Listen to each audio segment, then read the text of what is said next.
نحمده ونصلي على رسوله الكريم اما بعد فاعوذ بالله من الشيطان الرجيم بسم الله الرحمن الرحيم رب اشرح لي صدري ويسر لي امري واحلل عقدة من لساني يفقهوا قولي ربنا لا تؤاخذنا ان نسينا او اخطانا۔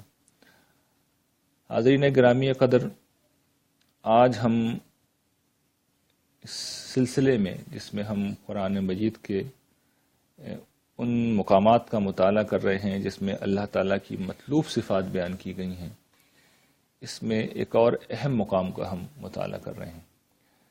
یہ مقام ہے سورہ ممتحنہ کی آیت نمبر 12۔ ایک ہی آیت ہے، لیکن اس کی اس پہلو سے بڑی اہمیت ہے کہ اس صورت میں یعنی سورہ ممتحنہ میں اللہ تعالیٰ نے اس چیز کو بیان کیا ہے کہ جو لوگ ہجرت کر کے مدینہ آ رہے ہیں ان کے لیے صرف ایمان اور صرف ہجرت کافی نہیں۔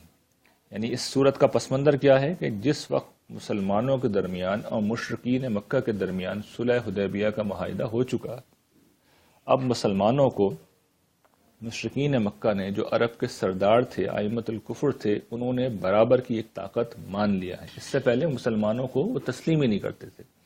جیسے کہ آج کل کے دور میں ریاستیں جب دوسری ریاستوں کو تسلیم نہیں کرتی تو وہ اس کا مطلب یہ ہوتا ہے کہ انہیں کوئی اہمیت نہیں دے رہی، ان کی کوئی سفارتی اہمیت نہیں ہے، لوگ پھر آتے جاتے نہیں ہیں۔ جیسے پاکستان مثال کے طور پر اسرائیل کو تسلیم نہیں کرتا تو نہ کوئی اسرائیل کا باشندہ پاکستان آ سکتا ہے، نہ پاکستان کا باشندہ اسرائیل جا سکتا ہے۔ تو یہ تو بہت ہلکا معاملہ ہے، وہاں تو اس سے بھی زیادہ شدید معاملہ تھا، اور مسلمانوں کو کسی طور سے بھی یہ جو مشرکین تھے برداشت کرنے کے لیے تیار نہیں تھے۔ لیکن جب صلح حدیبیہ ہوا اور اس کو اللہ تعالیٰ نے فتح مبین کہا تو اس پہلو سے کہا کہ ایک طرف مشرکین مکہ نے مسلمانوں کو برابر کی حیثیت میں ایک طاقت تصور کر لیا، دوسری طرف امن حاصل ہو گیا۔ تو ان دونوں چیزوں کا فائدہ یہ ہوا کہ امن ہو گیا اور مسلمانوں کی حیثیت برابر کی ہو گئی، تو وہ جو پرسیکیوشن کا ایک ماحول تھا کہ بھئی آپ نے اسلام قبول کیا ہے تو آپ مارے جائیں گے، وہ صورتحال اب ختم ہونے لگی۔ اب یہ آزادی ہو گئی، خاص طور پر جو تھرڈ پارٹی قبائل تھے، یعنی قریش اور مدینے کے مسلمانوں کے علاوہ بھی تو عرب کے اندر بہت لوگ تھے نا، بہت زیادہ لوگ تھے، لاکھوں لوگ تھے۔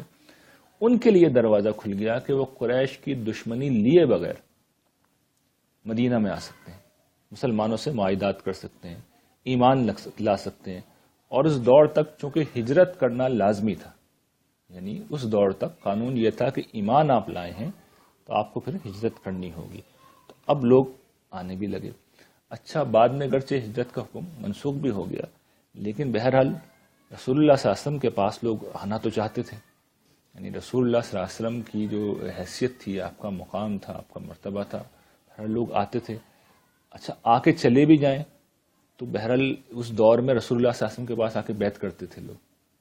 تو یہ ساری وجوہات تھیں، یہ ساری پس منظر تھی کہ لوگ آتے تھے رسول اللہ صلی اللہ علیہ وسلم کے پاس۔ اب آ رہے ہیں، ایمان لا کے آ رہے ہیں، ہجرت کر کے آ رہے ہیں، تو اللہ تعالیٰ نے پھر توجہ دلائی ہے، اور یہ توجہ دلائی ہے کہ یہ جو تم ایمان لا کر آ رہے ہو تو تمہارا صرف ایمان کافی نہیں ہے، بلکہ تمہیں کچھ تقاضے نبھانے پڑیں گے۔ اس کی وجہ یہ تھی کہ دیکھیے، ایک تو ہوتا ہے نا کہ پرسیکیوشن کے دور میں جو لوگ ایمان لاتے ہیں، مشکل حالات میں جو لوگ ایمان لاتے ہیں، تو پھر وہ تو ہر چیز کو کرنے کے لیے تیار ہوتے ہیں، جو ہوگا وہ کریں گے، ٹھیک ہے نا۔ ایک یہ کہ تعلقات اب برابر کے ہو گئے، امن قائم ہو گیا، تو اب لوگوں کے مفادات بھی آ گئے۔ کسی کا عشق محبت کا معاملہ تھا، کوئی شخص کسی خاتون کے پیچھے آ گیا یا کوئی خاتون کسی شخص کے پیچھے آ گئی، لوگ رشتہ داریوں کی وجہ سے آنے لگے۔ اچھا، نئی جگہ تھی، سیر کا شوق، تفریح کا شوق بھی ممکن تھا ہو جائے۔ اچھا، پھر صورتحال جو کہ اب مسلمانوں کے حق میں ہونے لگی تھی تو کچھ معاشی مفادات بھی وابستہ ہونے لگے، تو ان ساری وجوہات کی بنا پر لوگ آنے لگے۔ اور یہ گویا کہ وہی صورتحال ہے جو آج کل میری اور آپ کی صورتحال ہے کہ ہم مسلمانوں کے گھر میں ہی پیدا ہوتے ہیں، اور مسلمان بن کے رہنا ہی ہمارے مفاد کے مطابق ہوتا ہے۔ یعنی ہم مسلمانوں کے گھر میں پیدا ہوئے ہیں تو اسی میں فائدہ ہوتا ہے کہ مسلمان ہی رہیں۔ تو اب اللہ تعالیٰ یہ بتا رہے ہیں کہ نہیں، اس طرح کا ایمان کافی نہیں ہے، بلکہ اب تم میرے رسول کے پاس آ رہے ہو جس کے ہاتھ پہ جب تم بیعت کرو گے تو پھر تمہیں کچھ تقاضے جو ہیں وہ نبھانے ہوں گے. اور یہ آیات جو یہاں پہ آپ کے سامنے آئیں گی، یہ جو آیت ہے جو ہم پڑھیں گے، یہ خاص طور پر خواتین کے حوالے سے، اور اس کا ایک خاص پس منظر ہے، اور وہ یہ کہ جو مشرکین نے شرط لگائی تھی وہ یہ لگائی تھی کہ ہمارے ہاں کا آدمی تمہارے پاس نہیں آ سکتا، آئے گا تو تمہیں واپس کرنا ہوگا. تو اس میں جو آدمی والی شرط تھی تو مسلمانوں نے کہا ٹھیک ہے، آدمی والی بات تو مان لی، عورتوں والی بات نہیں مانیں گے. اس لیے کہ ایک ہوتی ہے ادبی زبان، ادبی زبان میں تو آدمی عورت سب شامل ہوتے ہیں. ادبی زبان میں تو آپ مذکر کا صیغہ بول کے سب کو لا سکتے ہیں، ٹھیک ہے نا. قانونی زبان مختلف ہوتی ہے. قانونی زبان میں تو تصریحات ہونی چاہیے، یہ قانونی زبان کا فرق ہوتا ہے. قانونی زبان میں قرآن جب زنا کی سزا بیان کرتا ہے یا چوری کی سزا بیان کرتا ہے تو کہتا ہے مرد عورت جو بھی اس کو ہاتھ کاٹتا ہے. تو لیگل لینگویج مختلف ہوتی ہے. تو مسلمانوں نے اس سے فائدہ اٹھایا، خواتین آنے لگی، تو انہی کے پس منظر میں اصل میں یہ آیت ہے جو یہاں پر موجود ہے. اس پس منظر کو آپ نے سمجھ لیا تو اب دیکھیے اللہ تعالیٰ کیا کہہ رہے ہیں. ارشاد باری تعالیٰ ہے یا ایھا النبی اذا جاءک المؤمنات یبایعنک علی اللہ یشرکن باللہ شیئا. اے نبی، جب تمہارے پاس مومن عورتیں آئیں، اور کس لیے آئیں؟ بیعت کرنے کے لیے آئیں، تمہاری بیعت کرنے کے لیے آئیں. اور کس بات پہ بیعت کریں؟ اللہ یشرکن باللہ شیئا. ٹھیک ہے، اب یہ بیعت کا حصہ ہے. اب یہ کیا مطالبات ہے؟ بیعت کرنے آئیں گے تو پھر اللہ تعالیٰ کہہ رہے ہیں ان باتوں پہ بیعت ہوگی. تو یہ پہلا مطالبہ کیا ہے کہ اللہ کے ساتھ کسی کو شریک نہیں کریں گے. اللہ کے ساتھ کسی کو شریک نہیں کریں گے. شرک کے بارے میں آپ کو معلوم ہے، ہم نے بار بار اسے پڑھا ہے. بیشتر مقامات قرآن مجید کے جو ہم نے پڑھے ہیں آپ کو معلوم ہے کہ وہاں آغاز جب ہوتا ہے تو اسی سے ہوتا ہے، شرک سے. اور اس کی وجہ یہ کہ دین کا بنیادی مطالبہ ہے، اللہ تعالیٰ کی ہستی، اس کی توحید دین کا بنیادی اور مرکزی خیال ہے. تو ہم نے کم و بیش سارے نہیں تو بہت سے جو اس کے پہلو ہیں شرک کے وہ ہم نے پڑھ لیے ہیں. ایک اہم پہلو یا دو چار اہم پہلو رہ گئے ہیں، اور یہ غالباً آخری مقام ہے جہاں پر یہ عقیدہ زیر بحث آ رہا ہے. اب کم ہی مقام بچے ہیں، دو تین جنہیں ہمیں پڑھنا ہے. تو میں چاہ رہا ہوں کہ وہ پہلو جو اب رہ گئے ہیں وہ یہاں بیان کر دوں.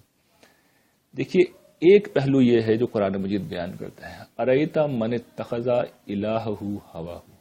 سورہ فرقان میں اللہ تعالیٰ کہتے ہیں تم نے بھلا اس شخص کو دیکھا ہے جس نے اپنی خواہش نفس کو اپنا معبود بنا رکھا ہے. یہ کیا چیز ہے؟ اپنی خواہش نفس کو معبود بنا لینا. شرک ہی ہے، یہ بھی اپنی نوعیت کے اعتبار سے شرک ہے. یہ قانونی شرک نہیں ہے، قانونی طور پر اس کا اطلاق نہیں ہو سکتا. کوئی شخص اپنے آپ کو سجدہ نہیں کرتا، اپنی خواہشات کا بت بنا کر کوئی نہیں پوچھتا. لیکن کیا عملی طور پہ ہم یہ نہیں کرتے؟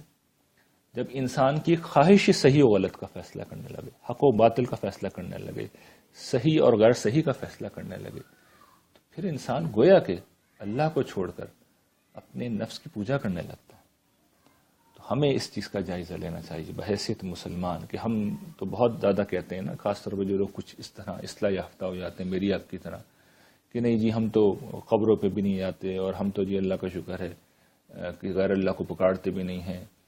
تو بھائی اپنی پرستش تو ہم میں سے ہر شخص کسی نہ کسی پہلو سے کر رہا ہوتا ہے. تو یہ دیکھنا چاہیے. اور اس کا معیار کیا ہے؟ قرآن نے اس کو کھول دیا ہے. خواہش نفس کو معبود بنا لی، یعنی جو خواہش کہہ رہی ہے اس کو مانا، جو اللہ کا حکم تھا اس کو نہیں مانا. تو یہ کوئی قانونی مسئلہ نہیں بنے گا، اس کے اوپر شرک کا فتویٰ نہیں لگے گا، لیکن با اعتبار حقیقت یہ شرک ہے. اور پھر آدمی جو کام کرتا ہے وہ بڑے غلط کام ہوتے ہیں. تو ایک چیز یہ ہے. دوسری چیز جو قرآن مجید بیان کرتا ہے، اتخذوا احبارہم ورہبانہم اربابا من دون اللہ، سورہ توبہ میں، کہ ان لوگوں نے اپنے علماء کو اور اپنے درویشوں کو اللہ کو چھوڑ کر معبود بنا رکھا، اللہ کو چھوڑ کر رب بنا رکھا. تو یہ کیا چیز ہے؟ علماء اور درویشوں کو اپنا معبود بنانا، فقیہ اور راہبوں کو اپنا معبود بنانا، یہ کیا چیز ہے؟ اصل میں اس کا مطلب یہ ہے کہ دیکھیے، دین میں کسی چیز کو حلال کرنا، حرام کرنا، صحیح قرار دینا، غلط قرار دینا، یہ کس کا حق ہے؟ یہ اللہ تعالیٰ کا حق ہے. یہ حق جب انسانوں کے لیے مان لیا جاتا ہے پھر گویا کہ ہم نے ان کو معبود بنا دیا،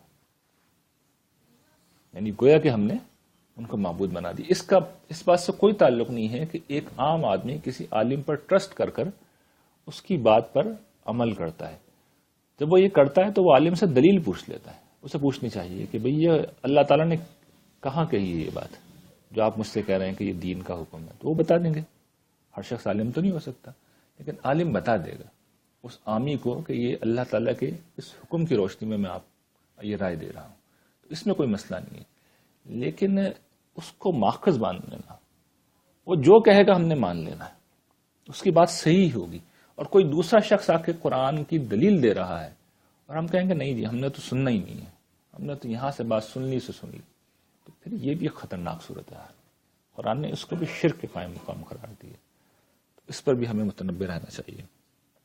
پھر ایک اور جو چیز بیان ہوتی ہے، قرآن مجید میں بھی بیان ہوتی ہے، حدیث میں بھی بکثرت آتی ہے، کہ جو توہمات ہوتے ہیں، یعنی مختلف قسم کے توہمات۔ روایت میں آتا ہے نا کہ ایک دفعہ قلمن صلح حدیبیہ کا یہ موقع تھا، بارش ہوئی فجر کے بعد، یہ رات کو بارش ہوئی، تو حضور نے فجر کے بعد کہا کہ اس بارش سے بہت سے لوگ کافر ہو گئے، بہت سے لوگ مسلمان، اور کافر وہ لوگ ہوئے جنہوں نے کہا کہ فلاں ستارے کی وجہ سے ہوئی۔ علم نجوم کے بارے میں بھی کہا گیا ہے کہ جو شخص اس کو ماخذ بنائے، تو یہ توہمات جو ہیں یہ ہمارے معاشرے میں بھی بہت ہے۔ بلی جو ہے وہ کالی بلی راستہ کاٹ لے تو آپ کو پتہ ہے کہ لوگ جو ہے پھر آگے نہیں بڑھتے۔ اسی طریقے سے بہت سی چیزوں میں ہم کہتے ہیں کہ یہ نحوست ہے۔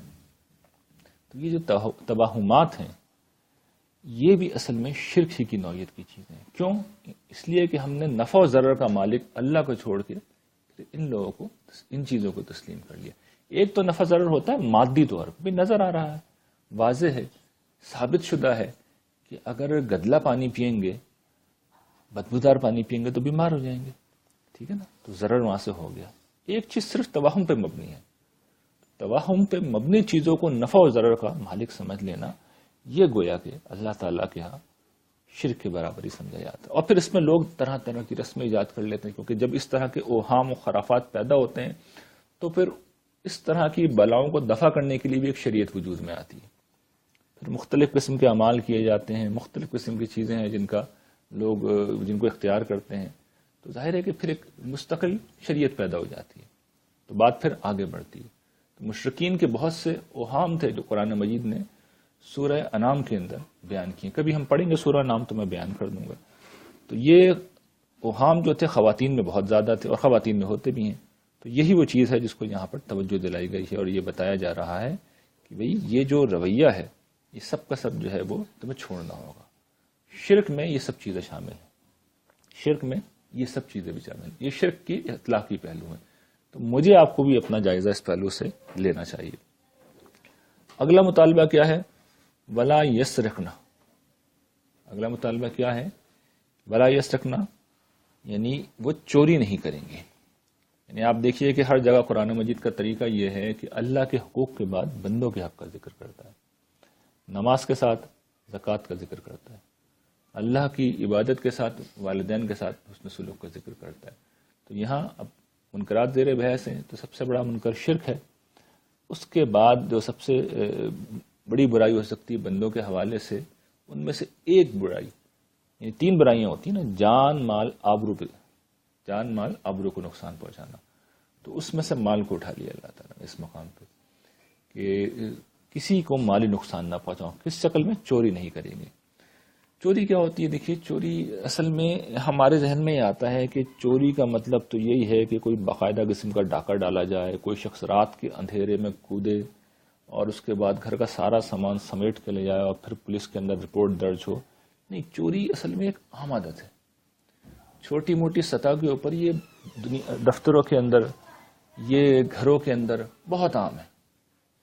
یعنی شاید میرا آپ کا تعلق جس طبقے سے معاشرے کے، ہمارے ہاں ہمارے گھروں میں شاید اس طرح مسئلہ نہ ہو، اس لیے مڈل کلاس لوگوں کو یہ بات محسوس نہیں ہوتی، لیکن جو سوسائٹی کی اکثریت ہے، لوور کلاس، اس میں اکثر یہ مسئلہ پایا جاتا ہے۔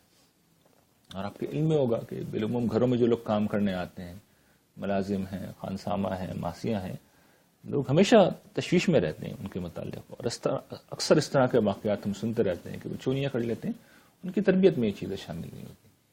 اور پھر ظاہر ہے کہ یہ چیزیں ایسی ہوتی ہیں جو بچپن سے سکھانے والی ہیں. اسی سے میں ہمیشہ توجہ دلاتا ہوں کہ دیکھیے ہمارے ہاں یہ جو مذہب کی بات ہے یہ عام طور پر مڈل کلاس طبقے تک محدود رہتی ہے، اور جو آپ کا لوور کلاس ہے اور اپر کلاس ہے اس تک دین کی اصل تعلیم نہیں پہنچ پاتی. دین نے اس کا کیا انتظام کیا ہے کہ جمعے میں اور عیدین میں پورے معاشرے کو بلایا ہے، سب کو بلایا، مردوں کو عورتوں کو سب کو بلایا ہے، لازمی ہے، اور وہاں پر اس کو موضوع بنانا چاہیے. لیکن آپ جانتے ہیں کہ ہمارے یہاں جمعہ اور عیدین کے موضوعات کیا ہوتے ہیں. اول تو سب جاتے نہیں ہیں، خواتین کو تو ہم نے ویسے ہی فارغ کر رکھا ہے. جو مرد جاتے بھی ہیں اور اس میں بہت سے لوور کلاس کے لوگ ہوتے ہیں، یعنی وہ نمازوں کا اتنا اہتمام نہ کریں، جمعہ پڑھنے تو چلے جاتے ہیں، اور عید میں تو سبھی 100% لوگ موجود ہوتے ہیں. تو وہاں پہ موضوعات ہی کچھ اور ہوتے ہیں. آپ کو پتا ہے موضوعات کیا ہوتے ہیں، مجھے بیان کرنے کی ضرورت نہیں ہے، لیکن اگر ہم وہاں مسئلہ بنا لیں اور لوگوں کی تربیت کرنا شروع کر دیں تو ڈرامیٹک چینج آئے گا معاشرے کے اندر. لیکن ہم نہیں بناتے. جب نہیں بناتے تو دیکھیے پھر ہوتا کیا ہے کہ معاشرہ عدم تحفظ کا شکار ہوتا ہے. چوری کرتی کیا ہے؟ عدم تحفظ کا شکار کر دیتی ہے. یعنی ایک شخص نے محنت سے مال کمایا. مال کمانا کوئی آسان تو نہیں ہوتا. آدمی جان مارتا ہے، جان کھپاتا ہے، وقت لگاتا ہے، توانائیاں انسان اپنی بالکل نچوڑ کر رکھ دیتا ہے، پھر کہیں جا کے اس کے پاس پیسے آتے ہیں. وہ پیسے بھی اکثر لوگوں کے لیے تو ضروریات پوری کرنے کی چیز ہوتے ہیں، عیاشی کی چیز تو نہیں ہوتے. کسی نے اپنی بیٹی کے لیے جہیز جمع کیا ہوتا ہے، کسی نے اپنی بچوں کی تعلیم کے لیے کچھ پیسے رکھے ہوتے ہیں. اس کے بعد کوئی شخص وہ نکال کے لے جائے، کیا گزرے گی اس کے دل کے اوپر؟ تو کیسی اذیت، کیسی تکلیف ہوگی اسے. پھر یہ دیکھیے کہ یہ جو جرم ہے، چھوٹا موٹا سا جرم لگتا ہے چوری، وہ بہت بڑے بڑے جرائم کا پیش خیمہ ہوتا ہے. جتنے بھی بڑے کرمنلز آپ دیکھ لیجیے وہ اصل میں چھوٹی موٹی چوری چکاری سے اپنے کیریئر کا آغاز کرتے ہیں. یہ پہلا مرحلہ ہوتا ہے جرائم کا، یہ نقطہ آغاز ہوتا ہے. اس کے بعد انسان جو ہے ڈاکہ زنی، پھر اس کے بعد انسان قتل و غارت گری، پھر انسان جو ہے زنا بالجبر اور ریپ، ان جیسے بدترین جرائم کا مرتکب بھی ہوتا چلا جاتا ہے. تو دین نے یہ سمجھایا ہے، ماؤں کو سمجھایا ہے، خواتین ہیں ماؤں کو سمجھایا ہے کہ تم بھی نہ کرو اور اپنی تربیت کا حصہ بناؤ کہ بچے بھی نہ کریں. پھر یہ بھی سمجھ لیجئے کہ چوری صرف مالی چوری نہیں ہوتی، اور بھی بہت سے پہلوؤں سے ہوتی ہے. یعنی ہم تو جس چیز کا تجربہ ہے وہی بتا سکتے ہیں معاشرے میں. یہ جو کتابیں جیسے ہماری یہاں شائع ہوتی ہیں، اس کے جعلی ایڈیشن لوگ اطمینان کے ساتھ چھاپتے چلے جاتے ہیں. بلکہ اس پہ ایک بڑا دلچسپ واقعہ ہے، یعنی لوگوں کی حساسیت کا کیا عالم ہے، میں آپ کو صرف توجہ دلانے کے لیے بیان کر رہا ہوں. ایک بڑے عالم دین کے، جن کا میں مدعا بھی ہوں، ان کے رشتہ دار، ان کی اولاد و احفاد میں سے کوئی صاحب میرے پاس تشریف لائے، اور میں لوگوں سے بالعموم نہیں ملتا، لیکن مظاہر ہے کہ اتنے بڑے پس منظر کے تھے. میں خاص طور پر ملنے کے لیے گیا، انہیں ساتھ لیا، ڈنر پہ انہیں میں لے کے گیا. ہندوستان سے ان کا تعلق تھا. انہوں نے یہ کہا کہ جی وہ باتوں باتوں میں کہ آپ کی کتاب، پہلے بھی مجھ سے رابطے میں تھے، میری کتابیں انہوں نے پہلے بھی شائع کی تھیں، کہنے لگے آپ جی میں چاہتا ہوں مجھے اجازت دے دیں. اس پہ انہوں نے ایک بڑا دلچسپ جملہ کہا کہ آپ اجازت دے دیں تو اچھی بات ہے، اجازت نہیں دیں گے تو کتاب تو میں شائع کروں گا، اور پہلے ہی کر چکا ہوں. دے دیں تو ذرا دل مطمئن ہو جائے گا. یعنی انہوں نے کہا اجازت دیں نہ دیں کوئی فرق نہیں پڑتا، دے دیں اجازت تو اچھی بات ہے، اور نہیں دیں گے تو میں شائع کر دوں گا. تو یہ کیا ہے، یہ کیا چیز ہے؟ یعنی کوئی معمولی سا احساس نہیں، اور یہ مذہبی آدمی. یعنی میں اب اگر تفصیل بتانا شروع کر دوں آپ لوگ کانوں کو ہاتھ پکڑ لیں گے کیا پس منظر تھا. تو یہ ہماری حساسیت کا عالم ہے کہ ہم جو ہے بالکل معاملے کو کہاں پہ رکھتے ہیں. جیسے چوری کی میں نے ڈیفینیشن کی کہ ہمارے ذہن میں یہ ہے کہ ایک شخص باقاعدہ رات کو آئے گا، کودے گا، گھر سمیٹے گا، تب چوری ہوگی. نہیں، اخلاقی جرم تو بہت چھوٹی موٹی ہیرا پھیری پہ بھی ہو جاتا ہے. 10 روپے بھی اٹھا لیے اس کے اوپر بھی چوری ہو گئی. اللہ کے یہاں تو اس کے اوپر بھی پکڑ ہو گئی. ہاتھ کاٹنے کی جو سزا ہے وہ تو انتہائی سزا ہے. لیکن جو جرم ہے، جو اخلاقی جرم ہے، اصل میں تو اخلاقی جرم ہے، یہ تو کسی کے مال کے اوپر تعدی ہے، یہ تو بہت چھوٹی چیز کے اوپر بھی ہو جائے گا. تو ظاہر ہے کہ باقی معاملات میں بھی ہو جائے گا. تو یہ چیز، اس کا ہمیں خیال رکھنا چاہیے. اچھا، اگلا حکم ولا یزنینا، زنا نہیں کریں گے.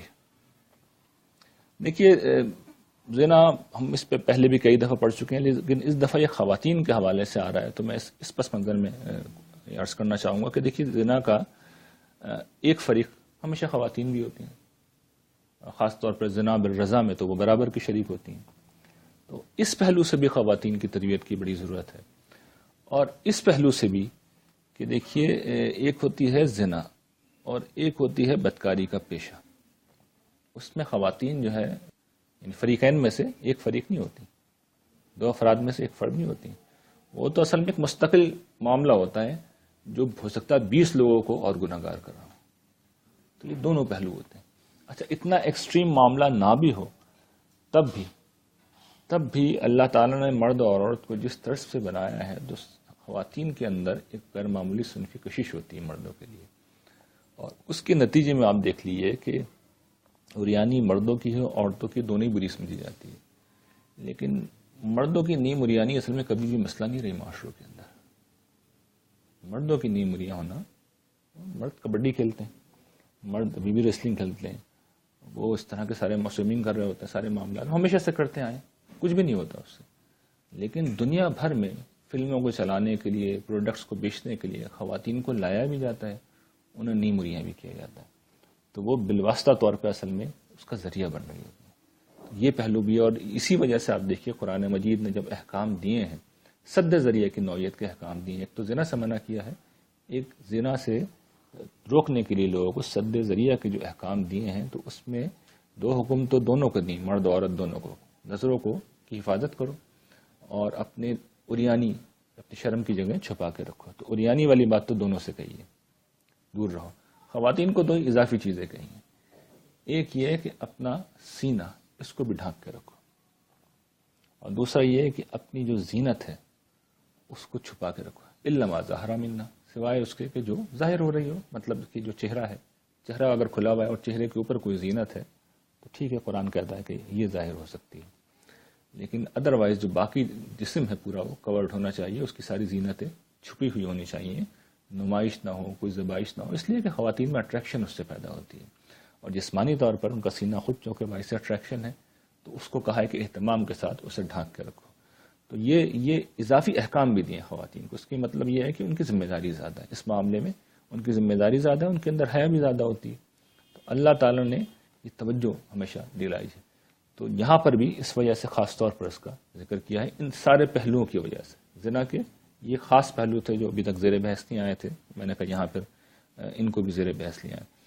اگلی جو چیز ہے وَلَا يَقْتُلْنَ أَوْلَادَهُنَّ، یہ کہ اپنی اولاد کو قتل نہیں کریں گے. ٹھیک، اپنی اولاد کو قتل نہیں کریں گے. اس پہ بھی ہم بار بار بات کر چکے ہیں. 3 اسباب غالباً ہم نے پڑھے تھے. ایک آر ہے، بے غیرتی کی علامت ہے، بیٹی ہو گئی گھر کے اندر، کسی کو دینا پڑے گا، کوئی اس کے ساتھ تعلق قائم کرے گا، سر جھکے گا ہمارا، ہماری گردن جھک جائے گی. یہ ایک تصور، غیرت کا تصور. تو باعث آر، باعث شرم، اور لوگ چھپتے پھرتے تھے، منہ چھپاتے پھرتے تھے کہ بیٹی ہو گئی. قرآن نے نقشہ کھینچا، غالباً سورہ نحل کے اندر نقشہ کھینچا کہ اس کو زمین میں گاڑ دوں، اس کو مٹی میں دبا دوں، کیا کروں. اس کا چہرہ سیاہ پڑ جاتا تھا جب اسے خوشخبری سنائی جاتی تھی. پھر مفلسی، اس سے بھی ہم پڑھ چکے ہیں، اپنی اولاد کو اس اندیشے سے قتل نہ کرو کہ انہیں کیا کھلاؤ گے، کیا پلاؤ گے، مفلسی کے اندیشے سے. تو قرآن یہ کہتا ہے ہم تمہیں بھی کھلاتے ہیں، ان کو بھی کھلائیں گے. بیٹیاں چونکہ کمانے والی بھی نہیں ہوتی تھیں، تحفظ بھی نہیں دیتی تھیں، تو ویسے بھی بیکار ہی تھیں، خاص طور پر عرب کی اس معاشرت کے اندر. اور آج بھی تک بھی یہی صورتحال، کوئی بہت زیادہ نہیں بدلی.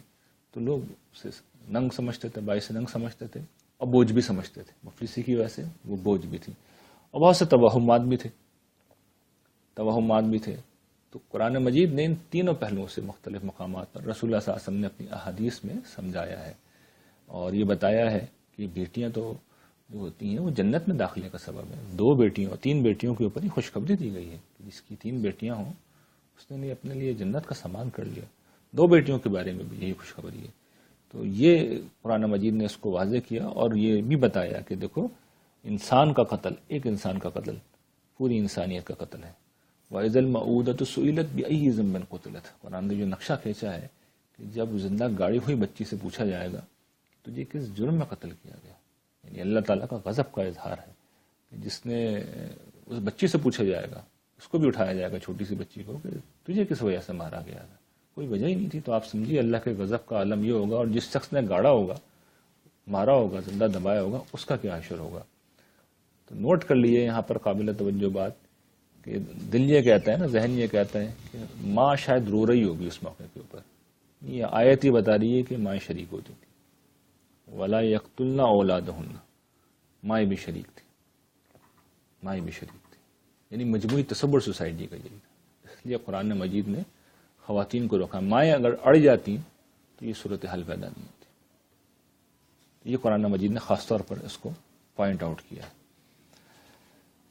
اگلی بات، ولا یاتین ببہتان یفترینہ بین ایدیہن وارجلہن.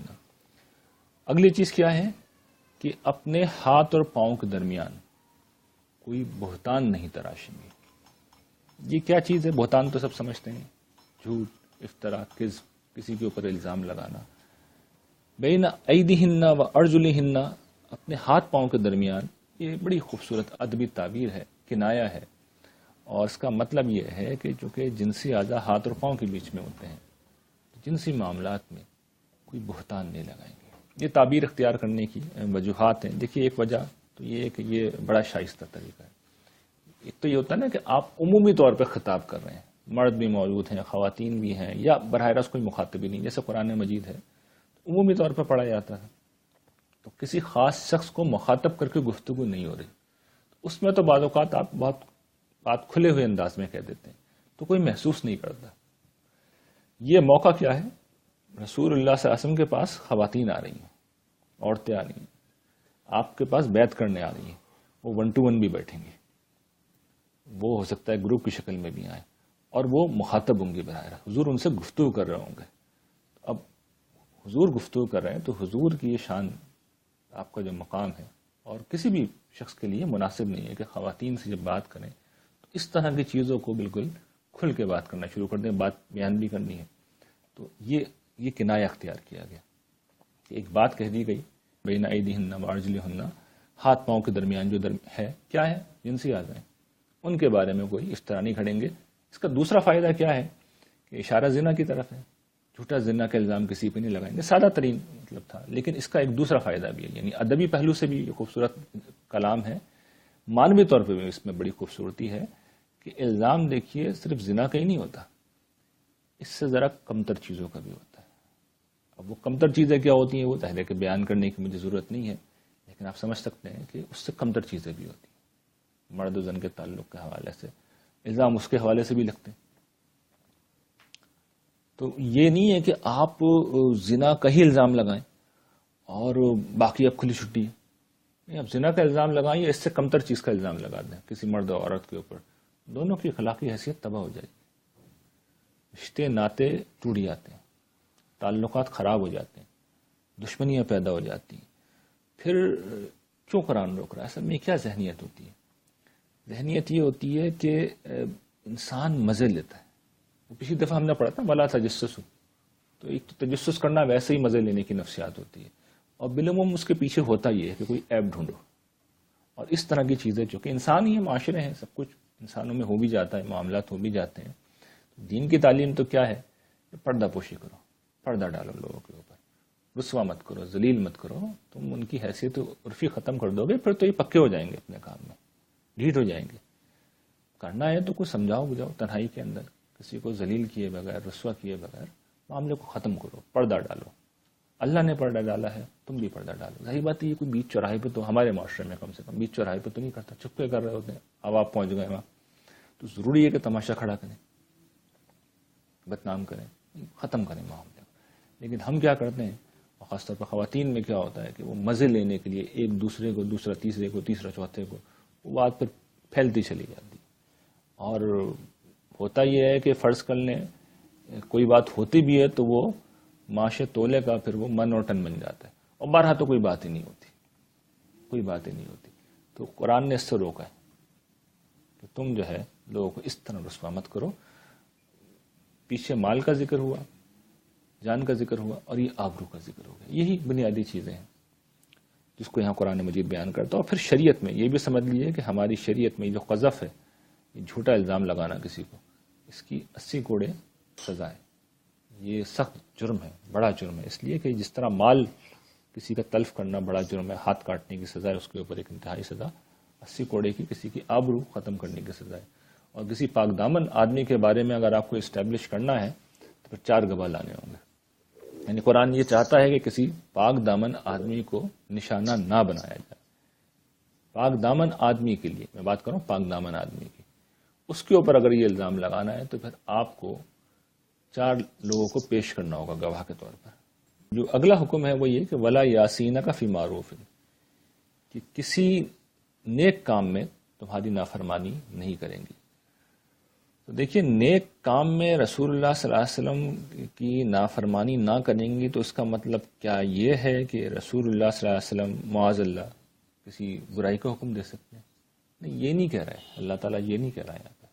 قرآن کا کمال ہوتا ہے، بظاہر بات سمجھنے میں کچھ اور ہو رہی ہوتی ہے، اصل بات بہت کمال کی ہوتی ہے. دیکھیے، اوپر جو بیان ہوا ہے سارے منکرات بیان ہو رہے تھے، تو اس کے بعد معروفات کی بھی ایک فہرست گنوانی پڑتی. تو قرآن نے کیا کیا کہ جو مسئلے تھے معاشرے کے اندر ان کو نمایاں مسئلوں کو لے کر بیان کر دیا. اس کے بعد کہا کہ جتنی نیکیاں ہیں سب میں جو بھی آپ نے کہا ہے، حضور نے جو بھی کہا ہے اس کو ماننا ہے تمہیں. یعنی گویا کہ جتنے بھی معروفات تھے اس کو ایک لفظ کے اندر معروف کہہ کے بیان کر دیا. پیچھے جو گزرے ہیں سارے وہ کیا ہیں؟ منکر ہیں، برائیاں ہیں. تو یہ بڑا خوبصورت گویا کہ سم اپ کیا ہے قرآن نے، خلاصہ کیا ہے اس کو، بات کو مختصر کیا ہے. دوسرا اس کا پہلو کیا ہے وہ بھی قابل توجہ ہے کہ اس پہ بھی میں نے روشنی ڈالی تھی، ایک مضمون لکھ کے اطیع اللہ و اطیع الرسول. تو میں نے توجہ دلائی تھی کہ رسول اللہ صلی اللہ علیہ وسلم کی بات تو ماننی، یہ اطیع اللہ کیوں کہا جا رہا ہے؟ مطلب یہ ہے کہ جن معاملات کا تعلق اللہ تعالیٰ سے ہے، جن کا حکم اللہ نے دیا، اور اللہ تعالیٰ ہمیشہ دین میں گفتگو کرتے ہیں، وہ یہ نہیں بتاتے کہ کپڑے کس رنگ کے پہنو اور کھانے میں کیا کھاؤ. تو اس حوالے سے رسول اللہ صلی اللہ علیہ وسلم جو حکم دیں اس کو ماننا ہے. تو یہاں پہ بھی ایک تو ہوتا ہے نا معروف، ایک ہوتا ہے منکر، ایک بیچ میں ہوتا ہے مباحات. تو منکر بیان ہو گیا، ان سے روکا ہے، معروف کا ذکر آ گیا، بیچ میں رہ گیا مباحات. تو مطلب یہ کہ یہ حکم جو ہے اطاعت کا، رسول اللہ صلی اللہ علیہ وسلم کی اطاعت کا حکم، وہ معروفات میں ہے. جو مباحات ہیں، جو مباح ہیں چیزیں، وہ آپ کی اپنی چوائس، آپ جو چاہیں کریں. رسول اللہ صلی اللہ علیہ وسلم اس بارے میں اگر تلقین کرتے بھی ہیں تو وہ نبی کی حیثیت میں تلقین نہیں کرتے. بعض ہمیں واقعات ملتے ہیں جب آپ نے کسی بات کی طرف توجہ دلائی ہے، لوگ پوچھ بھی لیتے تھے یہ آپ کا حکم ہے یا اللہ کا حکم ہے. تو یہ یہاں پہ دوسرا پہلو ہے جس کی طرف توجہ دلائی جا رہی ہے کہ معاملہ صرف اتنا ہی نہیں ہے بلکہ مباحات کے دائرے میں آپ آزاد ہیں. اس کے بعد جو اب بیان کیا جا رہا ہے کہ یہ سب کچھ ہو جائے، جب یہ کر لیں تو پھر اللہ تعالیٰ یہ کہتے ہیں فبائہن، بس ان کی بیعت لے لو. اور پھر اگلی چیز کیا ہے وہ بڑی اہم ہے، وَاسْتَغْفِرْ لَهُنَّ اللَّهُ، اور پھر اللہ سے ان کے لیے معافی مانگو، اللہ سے ان کے لیے معافی مانگو. ان اللہ غفور الرحیم، اللہ تعالیٰ بہت معاف کرنے والے، بہت رحم کرنے والے ہیں.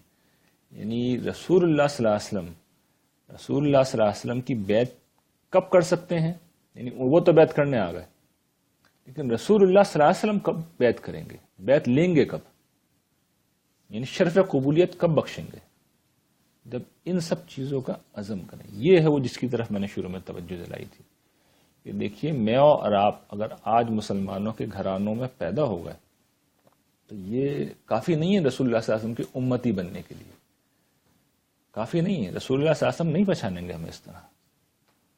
ہمیں اگر رسول اللہ صلی اللہ علیہ وسلم سے بیعت کرنی ہے اور اللہ تعالیٰ موقع دے ہم وہاں جا کر بیعت کریں باقاعدہ، طریقہ کیا ہے اس کا؟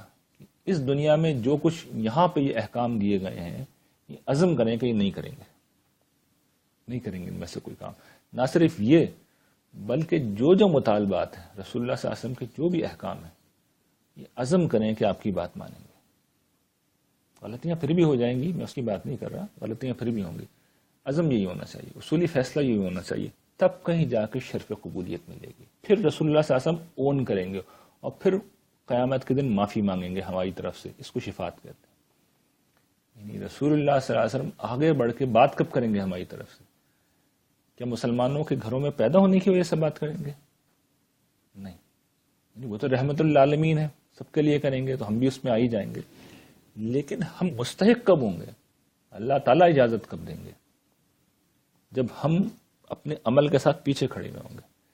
یعنی عزم ہے، ارادہ ہے، کوتاہیاں ہو گئی، غلطیاں ہو گئی، انسان ہے، تب ہماری معافی، تب رسول اللہ صلی اللہ علیہ وسلم کی معافی. تب کام آئے گی، تب اللہ تعالیٰ غفور الرحیم تب ہوں گے۔ شفاعت یوں نہیں ہے، یک طرفہ معاملہ نہیں ہے کہ کسی نے بھی بات کہہ دی اور اللہ تعالیٰ پابند ہے قبول کرنے کے۔ یہاں تو کوئی زبان سے الفاظ نہیں نکال سکے گا اس روز، اللہ تعالیٰ اجازت دیں گے، پھر لوگ کلام کریں گے۔ اس کا پس منظر یہ ہوگا کہ شفاعت میں بھی یہی ہوگا کہ رسول اللہ صلی اللہ علیہ وسلم کے سامنے معاملہ آئے گا سارا، دیکھیں گے اس قابل ہیں یہ لوگ ان کے بارے میں بول سکوں۔ شفاعت کیا ہے؟ اصل میں شہادت ہے کہ جو میں تعلیم لایا تھا اس کے مطابق دیکھیے فلاں فلاں عمل ان کی میری تعلیم کے مطابق ہے، تو حضور کہیں گے جو میرے مطابق اس کی تو میں گواہی دے رہا ہوں انہوں نے کیا ہے، اب یہ گناہ گار ہیں آپ ہی جانے، میں نے تو گواہی دے دی کہ یہ سارے کام انہوں نے میری مرضی کے مطابق کیے۔ حضور ہماری نافرمانیوں میں کوئی کلام نہیں کریں گے، ہماری نیکیوں میں گواہی دے دیں گے کہ یہ میری مرضی کے مطابق ہوا ہے، میری تعلیم کے مطابق ہوا ہے، تو یہ بہت بڑی گواہی ہوگی۔ اس کا مطلب یہ ہے کہ اب گناہوں میں بھی اللہ تعالیٰ پھر درگزر سے ہی کام لیں گے، اس کی پرسش نہیں کریں گے، لیکن یہ نہیں ہوگا کہ میرا آدمی اس کو چھوڑ دیجیے، کوئی بھی ہو، نبی ہو، رسول ہو، یہ کسی کا حق نہیں ہے، اللہ تعالیٰ کے ہاتھ میں فیصلہ، طاقت، اختیار، اقتدار، بادشاہی اسی کی ہے، اور کوئی اجازت کسی کو نہیں ملے گی اللہ تعالیٰ کی مرضی کے بغیر۔ یہ تصور ہی غلط ہے کہ ہم دنیا بھر کے گناہ کرنے، نافرمانی کرنے، پلٹ کے نہیں پوچھیں ساری زندگی رسول اللہ صلی اللہ علیہ وسلم کو، آپ کی تعلیم کو، اور آپ پابند ہیں کہ ہم چونکہ پیدا ہو گئے ہیں، بھئی اللہ تعالیٰ نے کیا، اس میں ہمارا کیا کمال ہے، یہاں پیدا ہوئے اور ہمیں معافی مل جائے گی، یہ بالکل غلط تصور ہے۔ یہ قرآن نے اس کو واضح کر دیا۔ حضور کی استغفار کب نصیب ہوگی؟ جب اپنی طرف سے ہم بیعت لے چکے ہیں آپ سے، یعنی اس وقت بیعت کیا ہے؟ حضور کا ہاتھ اصل میں کیا ہے؟ اس وقت قرآن مجید ہے۔ حضور کا ہاتھ اگر کوئی موجود ہے، قرآن مجید ہے، اس کے اوپر ہاتھ رکھ کے کہیں کہ جو اس کے اندر ہے یا رسول اللہ وہ کروں گا، جو اس میں ہے اس پہ عمل کریں۔ یہ عزم اگر ہے، یہ ارادہ ہے، پھر اطمینان رکھیے، قیامت کے دن معاملہ ٹھیک ہوگا۔ تو یہ اللہ تعالیٰ نے ہمیں اس مقام کے اوپر سمجھایا ہے، اور اس پہلو سے بڑا قیمتی مقام ہے کہ اس کے اندر بہت ساری اہم چیزیں زیر بحث آ گئیں۔ وآخر دعوانا الحمد للہ رب العالمین۔